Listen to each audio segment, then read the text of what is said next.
Señores, muy buenos días. Gracias por estar aquí. Para mí es un honor inmenso presentar por primera vez mi novela en este evento tan especial e histórico para nosotros los dominicanos. Quisiera agradecerle a todos ustedes que me honran con su presencia, que comparten este día conmigo. Quisiera aprovechar la oportunidad para agradecerle de una forma muy especial a nuestro embajador, el doctor Olivo Rodríguez Huertas, para mí un ejemplo de la diplomacia moderna, y agradecer a todo el equipo de la embajada, a Soledad, a Minerva, a Alejandro, a todos que hacen de este magno evento una realidad. Antes de yo empezar a hablar de la novela, yo quisiera hablar un poquito sobre cómo surgió. Y lo que pasa es que en el 2010 nuestro país vecino, Haití, sufre un terrible terremoto. Es por eso que en nuestro país se fomentaron los talleres preventivos de qué hacer en caso de un terremoto, como lo que es el triángulo de vida, la salida de emergencia, simulacro de evacuaciones. Y yo trabajaba con una persona que es capitán de los bomberos y llevaba a cabo ese tipo de actividades en tanto con instituciones públicas y instituciones privadas.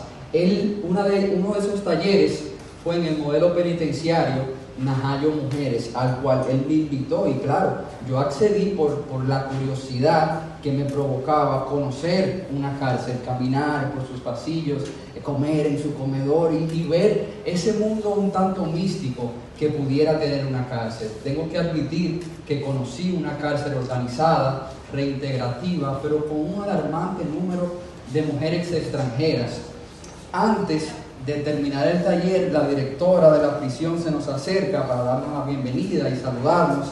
Y César, mi amigo, capitán de los bomberos, me presenta como escritor. Y además se inventa que yo voy a escribir una crónica en un periódico al cual trabajaba. Yo toda esta me mantenía callado, pero César no termina ahí. Le dice a la directora que yo estoy a sus órdenes, que cualquier cosa que yo necesitara, pues que le dijera que ella, que yo sin ningún problema iba a acceder. Y la directora no perdió tiempo en ordenar.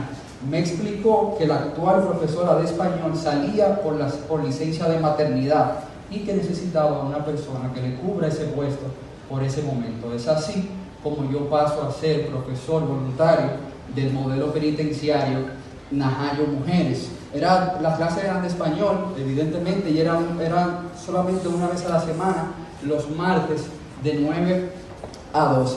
Yo le quise traer la foto que me tiraron en mi primer día de clase, y yo no sé por qué yo tenía esta impresión de profesor americano que iba con una manzana y un chalequito. Créame que esa fue la última vez que yo hice esto, porque aunque era febrero, hacía un calor terrible.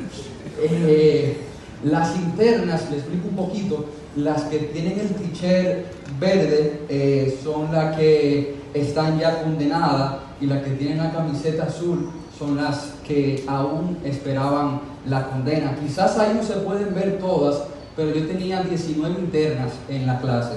8 de ellas eran extranjeras, todas eran mulas. Y sí que el tema de la mula es un tema bastante hablado en la prensa, en estos documentales de presos en el extranjero, no sé si ustedes lo han visto, y ahí abordan el tema, pero no es hasta que uno está en la realidad, en el plantel, que uno puede ver la dimensión que tiene ese asunto. Yo pudiera decir, me atrevería a decir, que en el modelo penitenciario Najayo Mujeres, un 40% de las internas eran mulas. Luego, investigando un poquito más como parte de la documentación de la novela, me di cuenta que en países como en Chile y Argentina, ese número puede llegar hasta un 70%.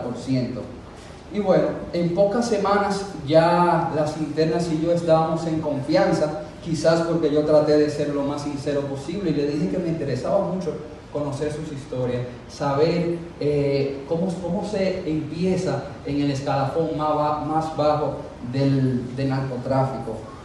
Ellas, con mucha generosidad, me contaron su historia, sus perspectivas de vida, su mundo. Y la verdad que mientras más conocía sus historias, menos me interesaba el tema de la droga per se, no me resultaba interesante o atractivo, más bien todo lo contrario, porque llega un momento que las conductas se van repitiendo. Lo que sí me llamaba poderosamente la atención era conocer el mito de origen, el génesis del conflicto humano, cuáles eran esas contradicciones de lo que piensan y lo que hacen, antes de abordar la conclusión de que hacen eso exclusivamente por un bienestar económico.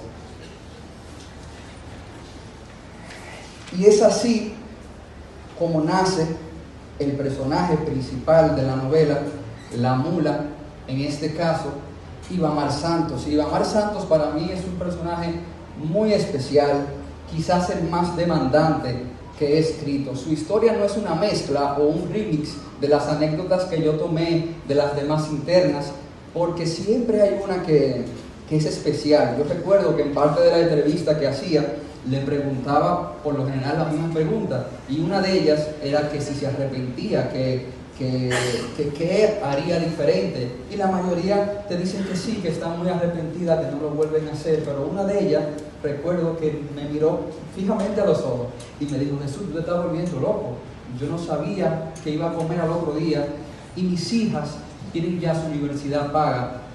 Y claro, quizás a nosotros que estamos aquí con cierto nivel